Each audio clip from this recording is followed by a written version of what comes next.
नमस्कार मित्रों। आज तक के लोकप्रिय एंकर रोहित सरदाना की मौत स्वाभाविक है या इलाज में लापरवाही बरती गई या उनकी मौत के पीछे कोई षड्यंत्र है? क्या उनकी मौत हत्या है?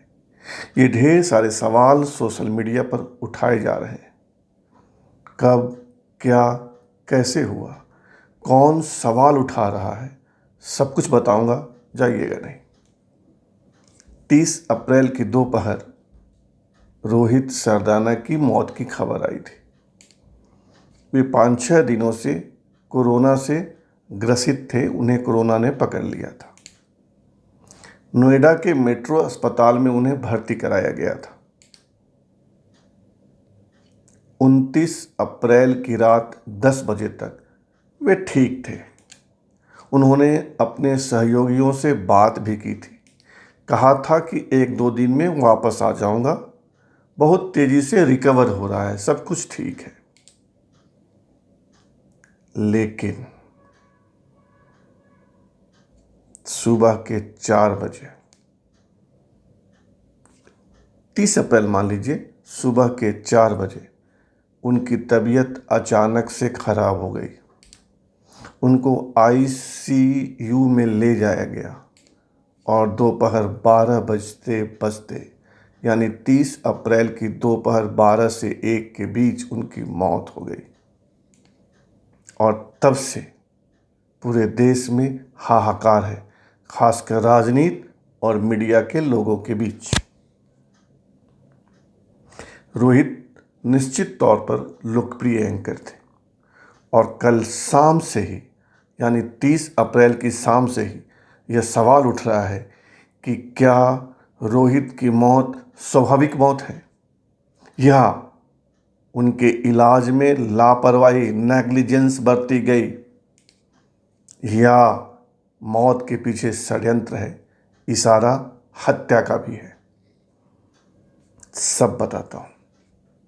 सबसे पहले 30 अप्रैल की शाम दीपक शर्मा का एक पोस्ट आया फेसबुक पर। दीपक शर्मा पत्रकार हैं, आज तक से जुड़े थे और तब के मंत्री खुर्शीद, कांग्रेस के नेता, उनके खिलाफ या उनकी संस्थाओं के खिलाफ एक स्टोरी की थी आज तक पर। उसके बाद उनकी नौकरी चली गई आज तक से, उनको हटा दिया गया या उन्होंने इस्तीफा दे दिया। लेकिन रोहित शर्मा दीपक शर्मा अच्छे पत्रकार हैं और उन्होंने फेसबुक पर सवाल उठाए। उन्होंने लिखा कि दोपहर से उनकी स्थिति ठीक नहीं थी। रोहित की मौत की खबर सुनकर वे बोलने और लिखने की स्थिति में नहीं थे। शाम को उन्होंने कुछ लिखा और उसी फेसबुक पोस्ट में सवाल उठाए कि जो व्यक्ति रात 10 बजे तक ठीक था, सुबह 4 बजे उसकी स्थिति खराब क्यों हो गई? उनको कोई हृदय रोग नहीं था, रोहित सरदाना को हार्ट अटैक कैसे आ गया? कोरोना उनको बहुत माइल्ड था, बहुत कोरोना का माइल्ड अटैक था। वे ठीक हो गए थे, 1-2 दिन में ड्यूटी पर वापस आने वाले थे। तो सुबह के 4 से दिन के 11 बजे के बीच ऐसा क्या हुआ कि उनकी मौत हो गई? दीपक शर्मा ने यह भी लिखा है कि वो मेडिकल एक्सपर्ट नहीं है, लेकिन सवाल उठ रहा है, इसलिए उन्हें कौन सी दवा दी गई, कब क्या ट्रीटमेंट हुआ, इसका पूरा खुलासा होना चाहिए। अपने फेसबुक पोस्ट में दीपक ने ये सारे सवाल उठाए। ये 30 अप्रैल की बात है और आज 1 मई को सुबह से ट्विटर पर justice for Rohit Sardana trend कर रहा है, नंबर 2 पर है।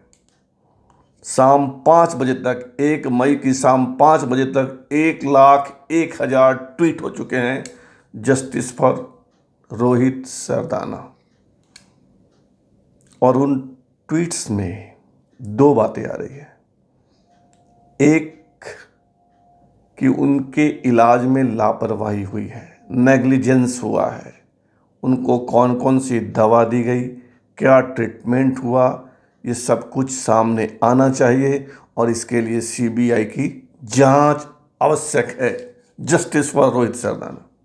और कुछ लोग यह भी लिख रहे हैं कि कहीं उनकी मौत के पीछे और कुछ तो नहीं है, इशारा हत्या की ओर है, कि या तो उनकी हत्या की गई है या मेडिकल ट्रीटमेंट में गड़बड़ी करके उनको मौत के घाट उतारा गया है।